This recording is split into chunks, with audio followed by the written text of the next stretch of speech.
Good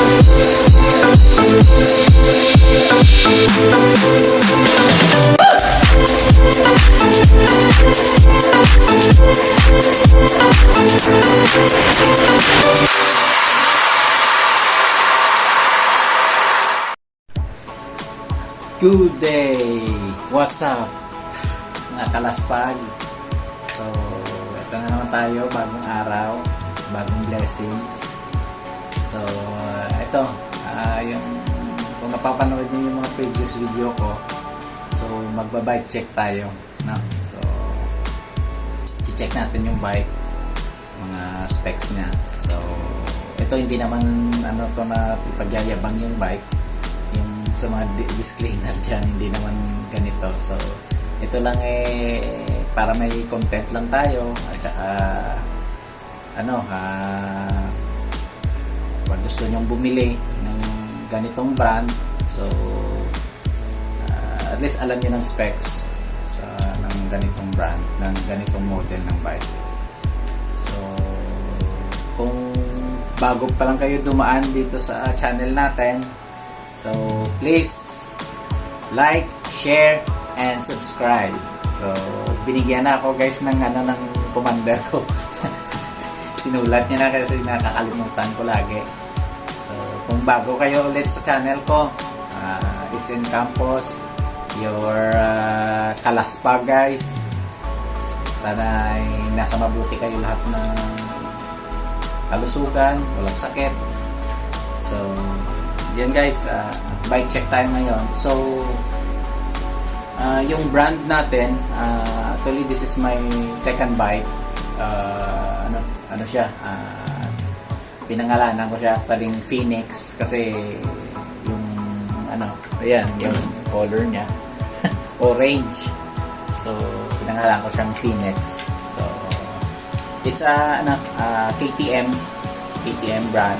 So, alam ko, Australian brand eh. So, si KTM naman is naging famous naman siya sa mga big bikes, motor, no? So, pinasok na rin nila yung mga bikes ngayon. So, yun. Blessing naman na binigyan tayo ni Lord ng ganitong bike. So, para lahat naman kay Lord lahat to, hindi naman natin to, pinahiraman naman ni Lord to sa atin. So, magsisimula na tayo guys, bike check. So, my bike is a 29er. So, kahit yung first bike ko, rin natin yun, bike check din natin yun. Trek naman yun. So, ito, yung first bike ko is a 29er din. So, ito 29er ulit. So, ano bang pinagkaiba ng 29er, 27.5, 26er, So, sa akin naman, nag-29er na ako, nag-decide na rin ako mag-29er. Kasi, nung 8 years ago, yun ang, doon na kasi papunta yung style ng bike eh. So, bago naman kami bumili, yun ang binilhan namin ng bike namin. Sabi nila is mag 29er na. So, anong pinagkaiba? So, sabi nila, ang pinagkaiba ng 29er sa mga dating mga 27.5 tsaka yung mga 26er. So, malaki yung gulong. So, personally guys, yung ko lang sa 29er, pag nasa trail,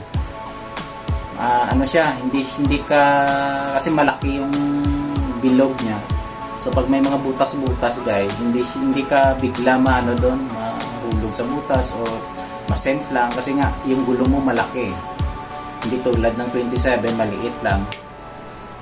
Tsaka yung mga 26. So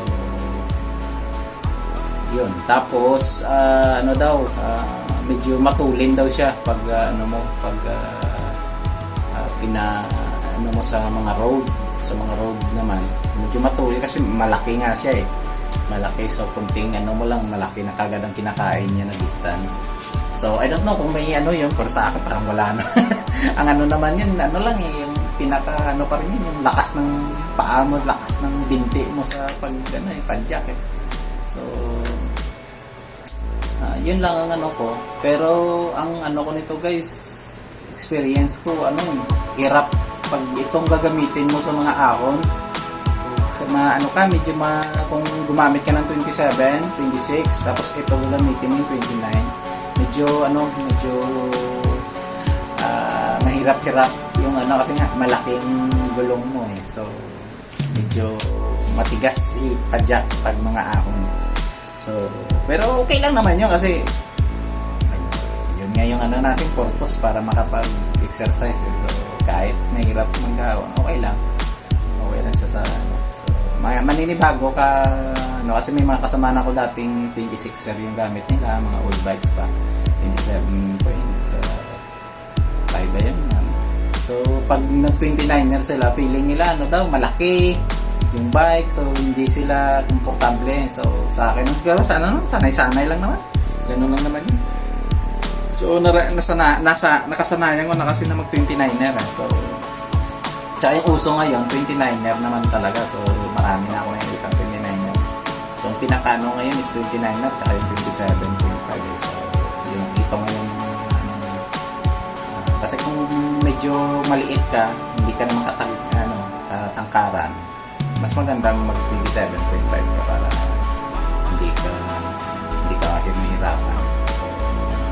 Ano lang yan, depende na sa iyo kung anong trip mo, kung anong gusto mo.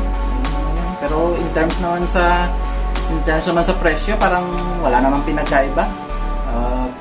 Same model, same ano. Siguro magka-diferensya lang. Minsan nakikita ko sa mga presyohan naman, ano lang, 500 pesos, 1,000 pesos, ganun lang naman yung ano nila, sa price. So wala namang masyadong sa presyo, parang hindi na sobrang liit lang yung difference. So depende na lang sa iyo guys kung anong trip mo.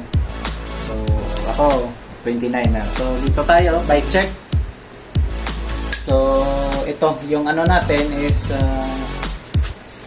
so ano guys, magkokodigo ako kasi nga sabi ko naman sa inyo, hindi naman tayo expert dito sa mga ganitong ano, medyo bago lang tayo. So talagang mangangapa tayo. So medyo ano na lang tayo guys sa mga disclaimer, pasensya na eh.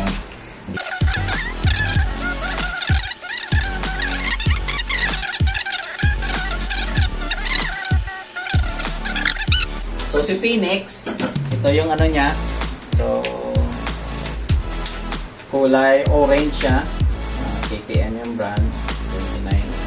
So i-ano na lang natin isa-isa siguro yung ano niya, yung mga parts. Na. So kunin ko na lang guys yung ano, ilapit ko na lang.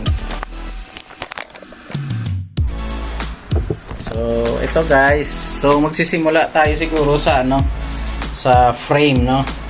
So yung frame nito is alloy, no? Alloy. It's a 29er alloy 6061 MTB, no? M1110. So ito yung ano niya,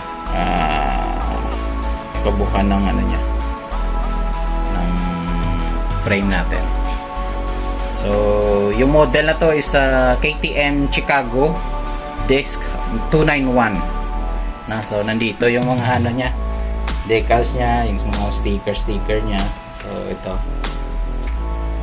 so Chicago yung model niya, Chicago dyan sa frame. So yung binili natin guys, ito is ano to, medium number 43 yung ano niya, size, no? Medium. So hindi na ako medyo ano ako medyo hindi naman ako katangkaran, pero mas trip ko kasi mas ano hindi, ayoko ng maliit. So saktong-sakto lang to sa akin. So yung size nito is medium 43. So yung fork nito guys, yung fork natin is ano to, Santur XCT. Yan, Santo. Yan. So yung ano nito is 30, siguro 30 yung kapal nito guys. Tapos yung ano niya, yung travel niya is 100 mm. So ito may lock din to guys. Ito may lock din to. So ito nalalock din to. So ito naman yung lock na to, minsan ko lang naman to ginagamit, pero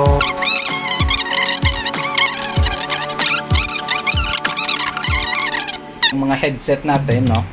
So yung grip natin, so ito ano pa to. So binili natin pala to guys, ano to build bike na to So wala pa tayong pinalitan dito. So build bike pa talaga to. So mga original pa talaga to ng mga parts ni KTM. So yung grips ito. Yan. So ano to, yung grips niya is KTM line 154 GA. So yung ano naman ito, yung grips medyo actually kung ako siguro ito siguro unahin kong palitan kasi medyo matigas sa kamay. Matigas siya, hindi siya malambot. So I don't know kung anong prefer nyo na mga grips, pero sa akin medyo matigas to Pero lalaspagin ko muna siguro to kasi sayang din, original pa may mga KTM pa na tatak. So lalaspagin ko muna to para di ba sulit naman guys. So yung headset natin is Ritchie. So ito, so Ritchie tong headset niya, Ritchie Zero Logic Press, Tapos yung stem niya, ito KTM line 7. So ito yung stem yata guys. Yan. So ito makikita nyo rin dito yung kung anong yung pag-torque nito. So andito naman. So ito yung pinaka-stem. Hindi ko lang alam kung ano tong tawag dito guys Wala tayong measurement kung negative. May mga ganyan pa sila negative, anong degree ganyan. So wala pa tayong idea sa mga ganyan. So siguro pag na-expert na tayo, so doon na lang. So basta maliit lang yung niya, yung stem niya. So hindi naman siya ganun kahaba. Ayaw ko naman ng sobrang haba guys. Ayaw ko ng sobrang haba, pangit na masakit na yun sa natin braso. So tapos yung natin, yung bar. So yung handlebar natin is 720 mm yung haba nito. So ito yung haba nito. So okay to sa akin. Wala akong problema sa haba niya ng handlebar natin. Okay ako dito. So hindi naman nangangala yung kamay ko. So okay naman siya. So yung sa brake naman tayo guys, yung brake natin. So ito, yung brake natin, ito. So yung brake natin, Shimano MT200, 2 pistons. So ito, yung brakes natin nasa kabila pala guys. So teka, ikutin natin yung bike. Ito na lang siguro. Ito, Shimano to guys. So 2 pistons to. So yan. So tingnan natin kung bakal o aluminum. So ito, aluminum. So yung bolt niya is bakal na. So ito, yung fork natin natin. So ito bakal pa to. Bakal, ito aluminum na. Ito aluminum na rin. So yung lever natin, tingnan natin guys sa yung lever na Shimano. Kaya lang po usually pag mga ganito metal to So tingnan natin. Oh, metal nga guys. Yung lever natin metal. So ito lang yung niya, yung dito sa nilalagyan ng oil, yung tawag ko ng oil nila. Basta oil yung nilalagay dito kasi hydraulic na yan So hindi yung bolt, syempre metal yan. So ito hindi na. So yung handlebar natin hindi rin. So aluminum na rin to, hindi siya metal. Ayan, aluminum na rin siya. So buti na lang dito si Spider-Man. So ito yung body natin, so aluminum na rin. So yan ang ano natin, no? So yung rotor natin is a Shimano RT10CL. So 180 tsaka 160. So malamang siguro 180 ito yung sa front natin. Ito. So yung sa front, so 160 siguro dun sa kabila. So Shimano rin to. So yan, ano natin. So metal din. So, siyempre, desk yan eh. So ano ba? Shifting components guys. So yung shifting component natin, so minsan ito ano rin to, Shimano din to. Ano natin, front and rail, no? So ito Shimano yung ano natin, mga shifter components. So yung crank set is a Shimano HG2009 11-30-40, no? So ito malamang metal to. Oh, yan metal pa siya guys. Ito aluminum. Ito ang ano niya, mga ngipin ano, metal. So ito, alam ko ano to eh. Tawag nila dito parang naka-press guys, hindi mo to yata makukuha o ano. Tingnan natin kung ano. Alam ko press to, so parang hindi siya naka-bolt. So may ang iba kasi kung naka-bolt siya, pwede mo siyang i-single, i-one by na.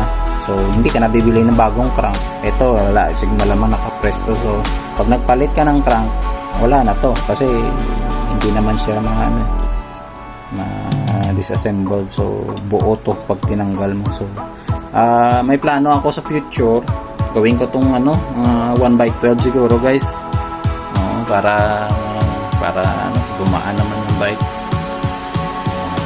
Yun ang plano ko. So comment kayo guys kung ano, kasi pinagpipilian ko pa kung Shimano pa rin o SRAM yung bibilihin ko. Mga ano lang naman, mga mumurahin na SRAM, yung 1x12 na ano, hindi naman tayo ano, wala naman tayong pera pambili ng mahal. So may nakita naman ako sa mga online na mga mura. So yan, hindi ko lang ano kasi ito nahirapan ako dito sa ano, medyo pag nag-shift ka medyo ako ano ba, maingay. Ayoko nang ano, maingay siya pag nag change gear. So ayoko. So papalitan ko to sa future. So hindi naman ngayon, future pa naman. So lalaspagin muna natin to kasi siyempre sayang din to, Shimano original parts to eh. So yan ang ano natin. So yung pedals natin ano to ano, usually ano naman to pinapalitan naman natin to. Pero so, ano muna siguro ano, dito ko pala ipapalit guys yung ano natin, cleats. So ito papalitan ko to ng cleats. So pag pinalitan ko to ng cleats, ito ilagay ko to kay ano, doon sa trek sa luma ko ng bike, para yung luma ko sa bike si ano yan, si Commander gumagamit para makapag-exercise. So ilalagay ko yan doon kasi mas maganda to sa kanya para ano, malaki yung kapit ng paa niya. So yun guys, so yung ano natin, crank, yan Shimano din yan.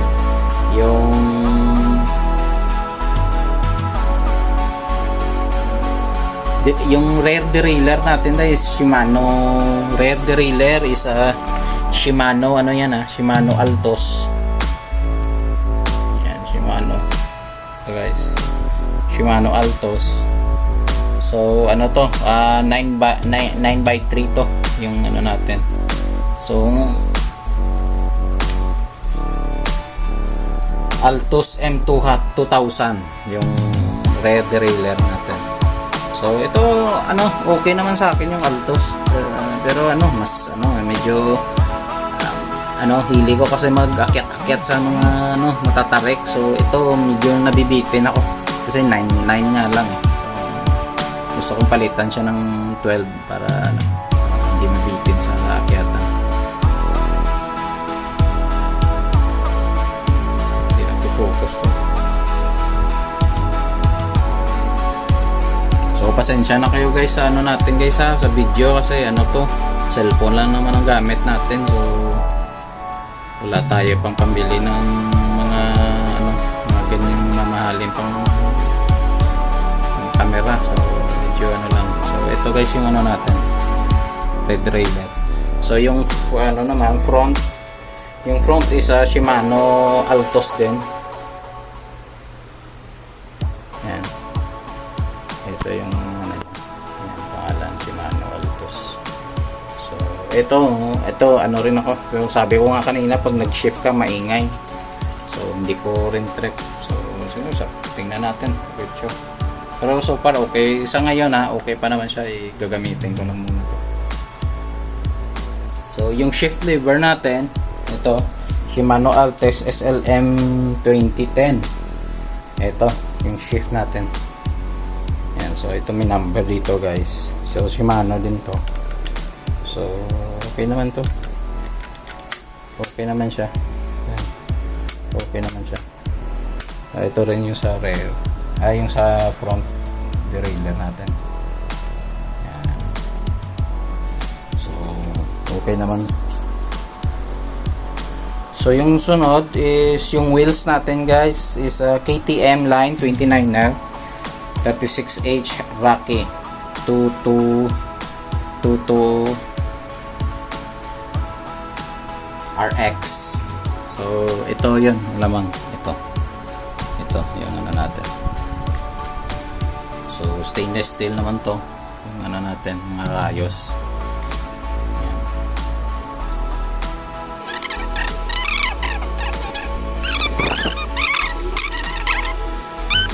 Yung saddle natin guys, mga seat post. So yung seat natin ito KTM line din to, 1B to 7.2. Yan. Seat post ito yun. So ito yun yung seat post natin. Tapos yung saddle KTM MTB. Yan.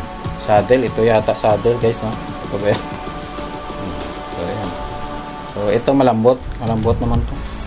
Wala, okay to sa akin, hindi siya masakit. So ano naman naman ako pag nagra-ride ako may ano ako sa ano, may foam yung pinaka cycling ko, so okay naman siya. So yung kilo nito lahat, yung bigat guys is 15.1 kilograms, no?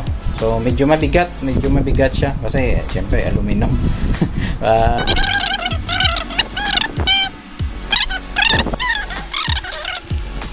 So yun, yung bike check natin. So kung bago pa lang kayo guys sa bago pa lang kayo sa channel natin, so please like, share and subscribe guys, para tapos comment kayo kung gusto niyo ng mga gusto niyo ng mga shoutout, shoutout natin yan. So thank you guys. Sana nasa mabuti kayong kalagayan lahat. Always pray lang tayo kay Lord. Healthy lang tayo lagi. Kahit walang pera guys, basta healthy lang, okay na yun. Hindi natin kailangan ng maraming pera. Importante healthy lang, kasi ani mo naman yung pera kung sakitin ka, di ba? Yan lang, healthy lang sana. Okay, so guys, God bless. Ingat kayo sa ride nyo. So this is your Kalaspag. Ingat. Thank you sa time nyo.